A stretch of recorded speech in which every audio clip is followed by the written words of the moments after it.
Кризната состојба и епидемијата во Гостивар, забрана за употреба на водата за пиење во Крушево, концентрација на арсен во водата во Валандово и извештај за небезбедна вода за пиење во болницата за белодробни заболувања во село Лешок, го отвори прашањето каде затаи системот и дали воопшто постои комуникација меѓу надлежните институции за навремено информирање на граѓаните во интерес на нивното здравје. Во однос на проблемот во Гостивар и во Валандово, Агенцијата за храна и ветеринарство во целост навремено ги извести граѓаните за проблемот кој што е и начинот на кој постапува.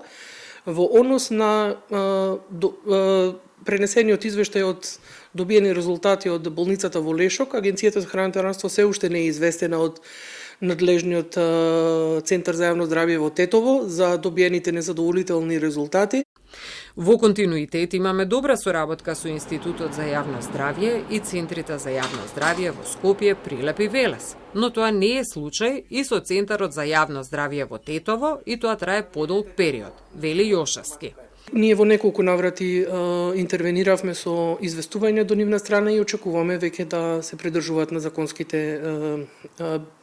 законските барања за известување на агенцијата. За министерот Клековски, состојбата со водата во Лешок трае со децении, тоа особено во летните месеци, и тоа го знаеле министрите за здравство меѓу 2017 и 2022 година, што може да се види и во редовните наводи што ги добивало Министерството за здравство. Тоа го знае и населението. Затоа водата се обезбедува од диспанзери.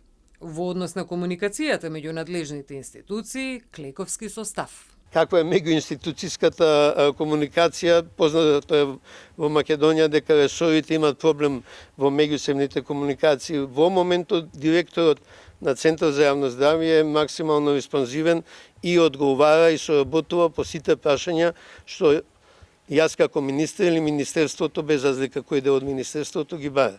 На прашањето дали Агенцијата за храна и ветеринарство ќе ги засили контролите пона на кое сведочавме во Гостивар, Валандово и Крушево, Јошевски состав дека центрите за јавно здравје се оние кои ги прават првичните контроли согласно програмите за безбедност на водата за пиење. Па потоа ја известуваат и Агенцијата за храна и ветеринарство.